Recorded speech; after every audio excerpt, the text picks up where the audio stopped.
मारे दो।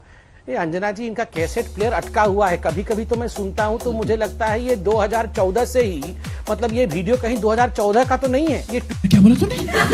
ट्वीट कहीं 2000, मतलब आप 2014 से देखिए। दो लोगों को पैसे दे दिए, सारे पैसे यहीं चले गए, सारे पैसे वहीं चले गए।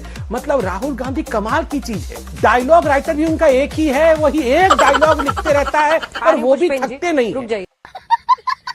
सुबह से शाम वही ट्वीट और वही डायलॉग। सारा पैसा यहां दे दिया, गरीबों से ले लिया, दो लोगों को दे दिया। अरे ये दो लोगों को अमीर कब, ये जो दो लोग थे कब अमीर बने? ये लोग आपके समय अमीर बने। इनको किन्होंने लोन दिया? आपने लोन दिया। सबसे अधिक लोगों को किसने लोन दिया? आप याद करिए, वो बैंक में फोन करके हेलो इनको लोन दे दो, कौन करता था? आप करते थे। और ये हम दो, हमारे दो की सच्चाई में आप बता दो अखिलेश जी को। देखिए, सोनिया जी, राजीव जी, हमारे दो हो गए प्रियंका जी, राहुल जी। ये दोनों जो है ना, ये दो जो राहुल जी और प्रियंका जी पूरा खत्म करके जाएंगे। इतनी चिंता मत करो और इतना टेंशन भी मत लो। राजा, अब हर बार जब भी चुनाव आते हैं मुझे बताइए, आज देश में जो बुनियादी मुद्दे हैं उन पर क्यों नहीं बात करते? जब चुनाव आते हैं तब आप शमशान, कब्रिस्तान, दिवाली, रमजान, आप बताइए ना। 45 वर्षों की भीषणतम बेरोजगारी पर जवाब हिंदुस्तान चाहता है, उसको दीजिए। 40 वर्षों का रूरल कंजम्पशन सबसे निचले स्तर पर 850 रुपए हो गया, एनएसएसओ की रिपोर्ट है। उस पर बताइए। 58 सालों की सबसे निचले स्तर पर क्रेडिट ग्रोथ उद्योग की है, उस पर बात कीजिए समित पात्रा जी। 100 रुपए का पेट्रोल हिंदुस्तान में कर दिया, 225 रुपए आपने गैस के सिलेंडर पर बढ़ाकर महंगाई की आग में झोंक दिया, उस पर बात कीजिए। अभी बदत है भाई, अभी बदत है। कि मुझे तो बड़ा दुख है। इन्होंने कहा कि अभी सारे मजदूर खत्म हो गए, बेरोजगारी का आलम चरम सीमा पर है, इतनी महंगाई हो गई है, लोग त्राहिमाम कर रहे हैं और हम लोगों को इस विषय में बातचीत करनी चाहिए। मतलब मैं बैठ के ऑपोजिशन का काम भी करूं? क्या कर रहे हैं? राहुल गांधी क्यों इमरजेंसी के बारे में बात कर रहे हैं? वो इन सब बारे में बात करते ना। राहुल गांधी क्यों आरएसएस के बारे में बात कर रहे हैं? वो सिलेंडर के बारे में बात करते ना, और गुजरात में 2-4 सीट जीत जाते। अरे भाई साहब, मतलब कमाल है। राहुल गांधी का काम भी हम ही लोग करें, आपके प्रवक्ता का काम भी हम ही लोग करें, सोनिया गांधी का काम भी हम ही लोग करें, तो आप क्या करेंगे? बैंकॉक में छुट्टी मनाएंगे क्या? ये बिक रहा है, ये भी बिक रहा है, ये भी बिका जा रहा है, ये भी अब बिकेगा। ये लो 2 बैंक लो, 4 बैंक लो, एयरपोर्ट लो, रेलवे लो, तेल की कंपनियां लो, ये लो। ये बजट में बेचने का अब आता है। देश के या देशवासियों के कल्याण से रिलेटेड एक भी बात इस बजट में जब से आदरणीय मोदी जी आए तब से नहीं आए। जनता को आप मूर्ख समझना बंद कर दीजिए। इस प्रकार की बचकाना बातें किसी के गले नहीं उतरती, लोग मजाक उड़ाते। जैसे होता ना, ग्राहक देवो भव। क्या बोला तूने? की सरकार के लिए ग्राहक देवो भव, सब बेच दो। जो खरीदार है वही इनके लिए देव है, और किसान जो दुश्मन है। अखिलेश जी किसान जो दुश्मन है। और सुनिए, एक सेकंड और सुनिए। अरे बेटे, तुझे थकान नहीं लग रही क्या? देखिए, ये जो सरकार है, ये कुछ काम करने के नाम पे सिर्फ एक काम कर रही है। अभी खुलासा हुआ है, पूरी कैबिनेट मीडिया को कैसे काबू किया जाए, ग्रुप ऑफ मिनिस्टर्स कैसे मीडिया को किस तरह से काबू करे, न्यूजों को कैसे कंट्रोल करे, सत्यता दिखाने वालों को कैसे दबाया जाए, दबोचा जाए, कोई अगर कुछ जनता के मुद्दे उठा दे रहा है तो उन पे कैसे नकेल रखी जाए, इस पे पूरी सरकार 12 महीने 24 घंटे और मोदी जी 18 घंटे 1 सेकंड हो गया।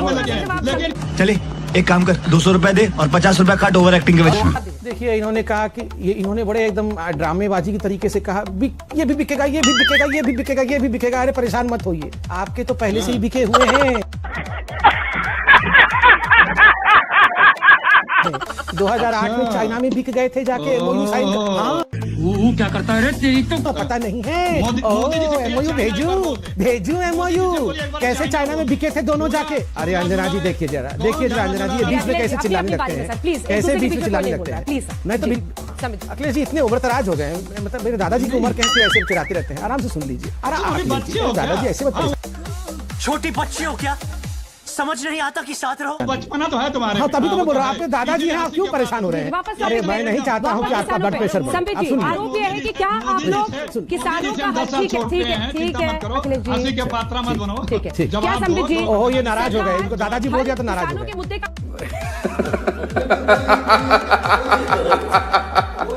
अरे बाल रंग लिया करो ना, पता नहीं चलता। अरे बाल रंग लिया करो ना, पता नहीं चलता।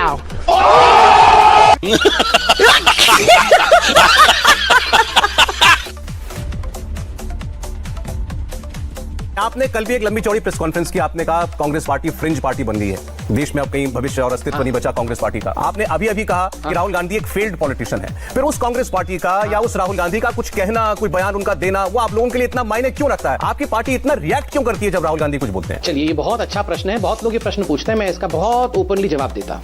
नंबर एक, देखिए हम भारत की राजनीति में आज ऑल सड एंड डन हम 303 सीट के साथ हो सकते हैं, हाँ ये केवल 52 सीट के साथ हो सकते हैं, मगर आज भारत का मुख्य ऑपोजिशन पार्टी राहुल गांधी जी की पार्टी है। राहुल गांधी जी अभी भी सांसद हैं और पहले कांग्रेस के अध्यक्ष थे और भविष्य में भी कांग्रेस इनको अध्यक्ष बनाने वाली है। तो हम क्या अपोजिशन पार्टी के अध्यक्ष के ऊपर टिप्पणी भी ना करें, रिएक्ट ना करें, हटा दे? कल राहुल गांधी को कांग्रेस पार्टी हटा दे, हम तो भूल ही जाएंगे। वैसे भी राहुल गांधी 30 सेकंड में सो जाते हैं।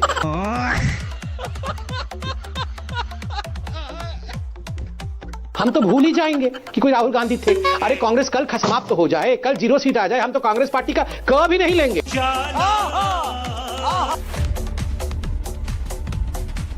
भूमिका जी, पहले मैं आपसे रिक्वेस्ट करता हूं, पढ़े लिखे लोगों को डिबेट में बुलाया जाए। यहाँ हम तू तड़ाक और गंदी भाषा सुनने नहीं। मोदी जी के लिए क्या क्या भाषा नहीं कहा गया, चोर तक कहा गया मोदी जी को। हमने कभी किसी भी प्रवक्ता को ऐसी गाली दी? ये जिस प्रकार से तू चुप बैठ, तुम्हें चबा जाऊंगी, तुम्हें बत्तियां तुम्हारी उधेड़ दूंगी, तुम्हें मार डालूंगी, ये क्या है? और मैं कहता हूं राहुल गांधी को बचाते बचाते ये कांग्रेस की पार्टी के प्रवक्ता पागल हो जाएंगे। इन पे ईश्वर रहम करे, मैं भगवान राम से प्रार्थना करता हूं। मैं भगवान, तुम्हारा लीडर तो तुम्हारा लीडर वैसा ही है, बुद्धू है तुम्हारा लीडर। अरे अध्यक्ष नहीं है वो, बुद्धू है।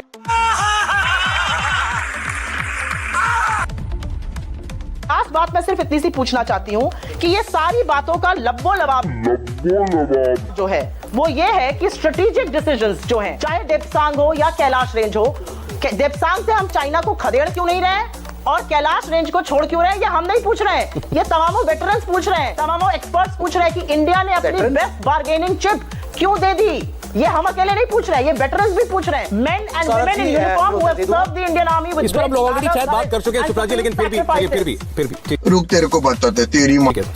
देखिए सौरभ जी, इसके उत्तर मैंने दिए हैं, कोई आज नहीं 3 दिन से। मैं तो छोटा सा प्रवक्ता हूं, यहाँ तो रक्षा मंत्री ने भी बोल दिया है, प्रधानमंत्री ने भी बोल दिया, इन्होंने कहा, राजनाथ जी ने कहा था, बहुत सारे लोग गुस्साए। राजनाथ जी ने जस्ट अगले दिन कहा कि इस प्रकार से उनके बात को आउट ऑफ कॉन्टेक्स्ट तोड़ा गया था, वो उस विषय में कह ही नहीं रहे थे, उसके बाद भी यहाँ पूछा जा रहा है। आपको क्या लगता है मैं यहाँ ड्राइंग बना के पीपीटी प्रेजेंटेशन भी दे दूंगा तो ये सेटिस्फाई होकर बोलेंगे हाँ हाँ वाह वाह मोदी जी ने बिल्कुल सही किया है, इंडिया की आर्मी बड़ी अच्छी है?